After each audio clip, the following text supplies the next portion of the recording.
Už 22. rok po sebe milovníci prírody odštartovali turistickú sezónu v našom regióne tradičnou 5-kilometrovou prechádzkou medzi obcami Tepličky a Hlohovec. Trasa, ktorá sa začína v obci Tepličky, vedie po náučnom turistickom chodníku Poniklec až k Vieche na Starej Hore na úpetí Považského Inovca v Hlohovci. Máme tento rok už aj rekord ďalší, ako každý rok. Máme 520 skoro účastníkov nahlásených a myslím, že sa to každému páči, lebo je to krásna prechádzka lesom. Keď sa človek stretne s viacerými druhmi lesov, od ihličnatých lesov, cez miešané lesy, aj cez lesy zakrclé, ktoré sú tam také malé, veľmi zaujímavé, to je priamo na samom vrchu. Na Kozovom vrchu to je. Takže je tu nádherná panoráma, nádherné výhľady sú tu.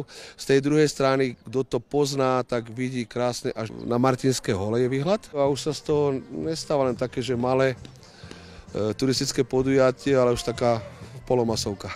Po trase už začínajú kvitnúť tá lokalita Hlaváčika na Soroši, takže tí ľudia museli mať veľmi dobrý zážitok a videlo sa to po trase.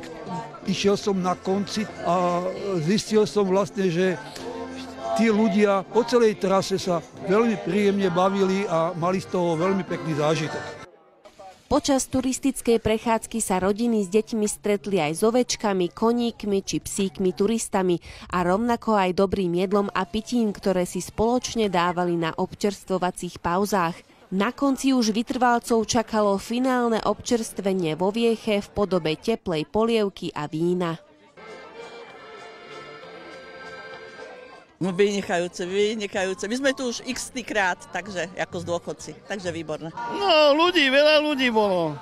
3 autobusy, alebo neviem, či aj 4 nie.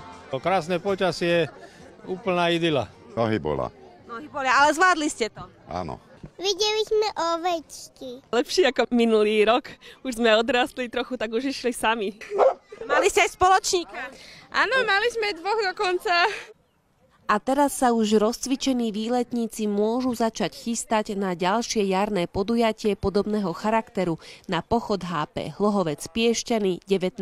apríla, ktorý je však oveľa dlhší. Trasa má skoro 30 kilometrov.